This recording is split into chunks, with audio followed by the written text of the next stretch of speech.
안녕하세요. 우리 술 무엇이든 물어보세요. 한술쌤입니다. 예, 밑술을 배워서요. 오늘은 그 밑술에 대한 덧술을 공부하려고 해요. 덧술은 여기 쓰여 있는 그대로 밑술에 더하는 술이에요. 밑술은 술이라는 이름은 붙었지만 직접 알코올 발효를 하는 술을 만드는 건 아니고요. 술을 만들기 위해서 저희가 뭐라 그럴까, 효모를 그것도 우량한 양질의 효모를 좀 배양하고 증식시키는 과정을 우리가 이제 밑술이라고 하는데, 잘 만들어진, 밑술에서 잘 만들어진 배양되고 증식된 효모를 가지고 저희가 많은 양의 술을, 그것도 한 번에 빚지 않고 두 번, 세 번에 빚기 때문에 어떤 술의 맛이나 향이나 그런 것들이 훨씬 더 좋아지는, 그래서 한마디로 말하면 질 높은 술을 만들기 위해서 하는 것 덧술이라고 해요. 그래서 덧술은 가장 중요한 게 이거 같아요. 덧술은 덧술의 양을 정할 때는 밑술 양과 최소 동량이거나 2배, 4배, 6배, 10배까지도 늘릴 수 있다, 이렇게 표현을 하면 술을 처음 빚는 분들은 이게 무슨 얘기지? 라고 해요. 그러니까 어떻게 생각을 하면 되냐면, 여러분이 술을 빚을 때 늘 제가 말씀드리잖아요. 여러분의 시간적인 것, 여러분이 발효통의 크기, 또 여러분이 필요한 술 양에 따라서 여러분이 술을 설계를 해야 돼요. 디자인을 한다고 생각하시면 되죠. 내가 이번에 한 열흘 후쯤, 20일 후쯤 얼마의 정도의 도수가 된 어느 정도 양의 술을 빚고 싶어 라고 하는 거예요. 그걸 단양주일 때는 한 번에 다 했었잖아요. 어떻게? 쌀양 플러스 물량의 한 80% 내지 85%가 술이 됩니다. 굉장히 간단하게 되잖아요. 그건 한 번에 빚으니까. 근데 저희는 밑술이 있고 덧술이 있다면, 그러면 밑술을 얼만큼 빚고 덧술을 얼만큼 빚어야 완성됐을 때 내가 원하는 술이 나오지?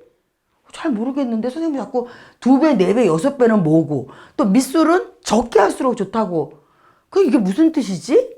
좀 혼란스러울 수 있을 것 같았어요. 그쵸? 그래서 제가 얘기하는 거는, 그리고 누룩은 처음에 다 넣으라 그랬는데, 그러면 처음에 밑술에 대비해서 넣는 거야, 밑술 덧술에 대비해서 넣는가, 혼란스러울 것 같아서 제가 아주 간단하게 설명을 드리려고 그래요. 밑술과 덧술을 예를 하나만 드릴게요. 제가 아까 좋아했던 범벅을 만들면 좋아요 라고 했잖아요. 곡물을 가루 내서 익히는 거, 죽이나 범벅을 하는 게 굉장히 술한테는 좋습니다 라고 제가 표현을 드렸어요. 그러면 여러분 아주 쉽게 이렇게 얘기를 해보면 어떨까 싶어요. 제가 이렇게 여러분이 1대 5에 죽을 써가지고 지금 밑술을 담는 거예요. 내가 나는 빨리 술을 담아서 빨리 완성을 시키고 싶어. 그래서 밑술을, 나는 쌀에 1이고 5배 물을 넣어서 1대 5에 죽을 만드신 거예요. 죽을 만들었으면 얘는 밑술이에요. 그죠? 그러면은 이번에는 얘한테 덧술을 만들어야지 합쳐서 완성된 술이 될 거 아닙니까? 그죠? 완성술을 만들기 위해서는, 자, 물량 대비 저희는 끝에는 무조건, 지금 현재는 공부기 때문에 나중에 여러분이 잘 만드시지만 마지막에는 1대 1로 맞춘다 그랬어요. 그러면 어떻게 맞추냐면, 얘는 1이고 얘는 5인데 얘가 5로 내려왔잖아요. 여기 5. 그럼 얘도 5를 만들어 주시면 되는 거잖아요. 그러니까 얘를 4를 더해주면 5가 되는 거예요. 5대 5가 돼서 1대 1의 술이 맞춰지는 거예요. 혼란스러운가요? 다시 1대 5를 저희가 만들었으면 여기다가는 4를 하면 5대 5가 되는 거잖아요. 그래서 똑같은 쌀량과 물량이 똑같은 술이 된다는 말인데, 이렇게 해서 이거를 밑술이라고 하고 얘를 덧술이라고 하는 거예요. 그리고 여러분이 중요하게 생각하는 누룩은 이 지점에서 다 넣어주시는 거예요. 다 넣어주시는데 어떻게? 아까 술을 디자인한다 그랬잖아요. 내가 마지막에는 5대 5의 술을 빚고 완성을 하고 싶은 거잖아요. 그러면 쌀량이 5kg인 거잖아요. 5kg에 해당되는 누룩을 밑술에서 넣어주는 거예요. 5kg에 해당되니까 500g 정도, 10%만 넣어준다 그러면 이때 요걸 집어넣어서 밑술을 다 빚는 거예요. 덧쓸 때는 누룩을 넣지 않아도 돼. 여기 다 넣었으니까. 헷갈리면 하나만 더 할게요. 제가 만약에 1대 3의 범벅으로 지금 밑술을 하나 만든 거예요. 밑술을. 그래서 이 친구는 한 이틀 있다가 한 거고, 얘는 한 3일이나 4일이 지난 다음에 보니까 1대 3으로 했더니 훌렁훌렁하게 다 당화가 됐어요. 그래서 이제 덧술을 해야 되겠구나. 그러면 덧술을 어떻게 하면 될까요? 아까 보셨잖아요. 얘는 이미 3이 왔어요. 그쵸? 얘가 3이 되려면 얼마가 있어야 되죠? 2가 있으면 되잖아요. 그쵸? 그러면 여기서 고두밥을 2를 해서 집어넣으면 아 얘가 덧술이 되는 거구나. 아시겠습니까? 그리고 여기서 물을 다 넣기 때문에 얘는 물을 쓸 수가 없으니까 다 이 아이도 그렇고 이 아이도 그렇고 고두밥의 형태로 되는 거예요. 여기서 만약에 죽을 끓이면 물이 또 들어갈 거 아니에요. 사에서 물이 들어가고 얘도 물이 들어가면 안 되잖아요. 왜냐면 물은 이미 3에 맞춰져 있었기 때문에.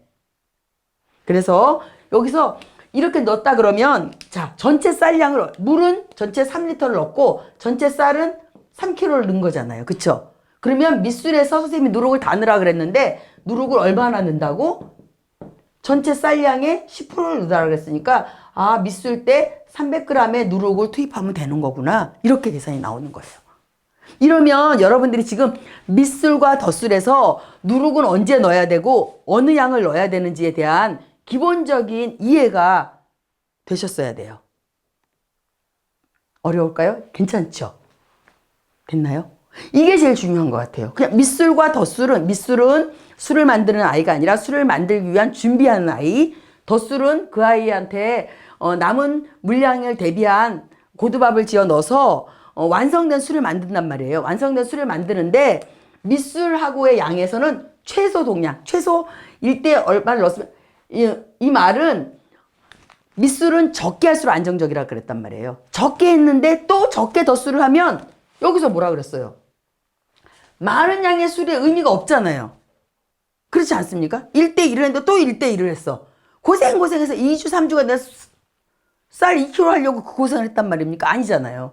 그러니까 많은 양의 술을 안정적으로 발효해서 안정적으로 밑술이 이미 좋은 효모나 좋은 게 다 돼 있고 약산성화가 돼 있어서 술 마시기 지금 술 빚기 좋은 환경을 만들어 뒀다는 말이에요. 밑술이 이미. 그쵸? 그 말이 안정적 발효를 도와주는 거예요. 그래서 술 양도 많아지고 술의 맛과 향도 높아지고 더 중요한 것 알코올 도수도 높아진단 말이에요. 그래서 질 높은 술을 만든다 이런 뜻이에요. 덧술의 의미가 분명히 지금 생각이 되시는지요? 네. 그리고 덧술은 굉장히 필요한 거. 덧술을 했기 때문에 술량, 안정적, 이거. 그것도 우리가 밑술이라는 곳에서 이미 배양 증식해서 효모가 다 돼 있고 약간 약산성화 돼 있어서 술 빚게 좋은 환경이 돼 있고 그러니까 많은 양의 고두밥을 집어넣어서 술을 안정적으로 발효한다는 거. 계속 같은 얘기가 반복 같지만 밑술에 대한 개념과 덧술에 대한 개념과 그 다음에 아까 말씀드린 누룩량의 투입 시기, 누룩량을 정하는 거 이걸 여러분이 잘 생각하시면 밑술, 덧술에 대한 공부는 끝이에요. 그리고 저는 또 아까 욕심이 나서 한다면 저는 이 얘기가 제일 중요한 것 같아요. 술 빚기에서 제일 중요한 거는 덧술 시기, 완성 시기. 언제 덧술해요, 선생님? 언제 덧술? 아까 분명히 말씀드렸어요. 쉽게. 1대1, 1대3, 1대5라고 가정을 하면 1대1은 뭐 한 5일에서 7일, 1대3은 뭐 3일에서 5일 정도, 1대5는 이틀, 3일? 이틀 정도면 충분. 그렇게 설명했어요. 그냥 봄, 가을이라고 한다면. 그렇지만 이렇게 하는 거예요. 이거에 대해서는 지금이 덧술 시기다. 지금 바로 이런 건 아닌 것 같아요. 미생물이 하는 일이고요. 어쩌면 이 정도에서 이 정도까지가 가능한 시기예요. 그런데 술을 자꾸 빚다 보면 아 정말 요때 하니까 요때 덧술했더니 술이 되게 맛있고 되게 좋더라 하고 났는데 아 좀 더 미리 할 걸. 나중에 해야 되는 거 아닐까? 혼돈스럽단 말이잖아요. 이건 제가 늘 얘기하는 거예요, 선생님들. 아는 것이 힘이 아니고 하는 게 힘인 거거든요. 오늘은 또 새로운 말 하나 해드릴게요. 천천히 합니다. 들어갑니다. 반복이 위대함을 만든다. 자꾸 하셔야 돼요. 제가 여기서 아무리 선생님들한테 어떤 얘기를 하고 어떤 말을 해도요. 아는 것보다는 하는 거. 그 말을 다시 말하면 아는 거는 남의 경험이에요. 다른 사람이 이렇다더라예요. 지혜롭게 내 경험을 쌓으셔야 돼요. 내가 해봐서 이렇다라고 하셔야 돼요. 딴 사람이 100번 한 거 소용이 없습니다. 제가 하는 게 중요한 거. 남의 경험을 나의 경험화 시키지 마시라는 거. 그거랑 또 한 가지는 반복이 위대함을 부르는 거예요. 많이 해보셔야 돼요. 되풀이 하셔야 됩니다. 한두 번 한 다음에 아, 나 다 알아. 이거 아니라는 거. 제가 늘 말씀드리는 거예요. 반복이 위대함을 부릅니다. 그래서 여러분들이 계속 술을 빚다 보면 아주 자연스럽게 그 덧술 시기가 판단이 될 거예요. 완성 시기도 알게 될 거예요. 처음에 물론 시행착오 겪습니다. 특히 완성 시기. 언제 거르지? 굉장히 애타요. 그리고 늘 불만이에요.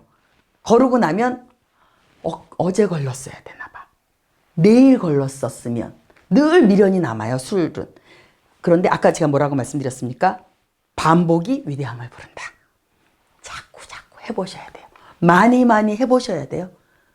누구도 대신할 수 없어요. 여러분의 손과 여러분의 오감이, 눈, 코, 입, 귀, 여러분의 오감이 같이 가는 거.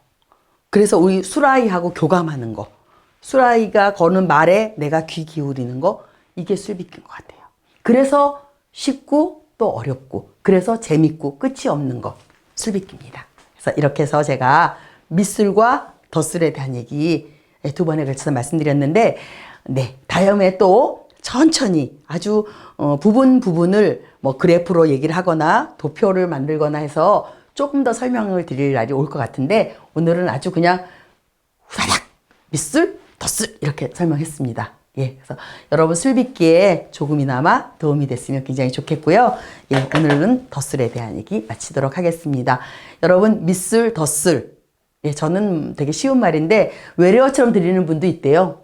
밑술, 덧술, 밑술, 덧술 그렇다는데 한번 재밌게 아 이래서 밑술인가 보구나. 아 이게 덧술이구나. 이렇게 들으시면 공부처럼 듣지 마시고요. 그냥 술빚기 하는데 좋은 얘기 좀 들었다? 이렇게 하면 되게 좋을 것 같아요. 여러분 술빚기에 조금이나마 도움이 됐으면 좋겠습니다. 저는 언제나 여러분 바로 곁에 있는 우리 술 무엇이든 물어보세요. 한술쌤이고요. 여러분 구독하고 좋아요 항상 부탁드리고요. 다음에 더 좋은 얘기로 여러분 만나 뵙도록 하겠습니다.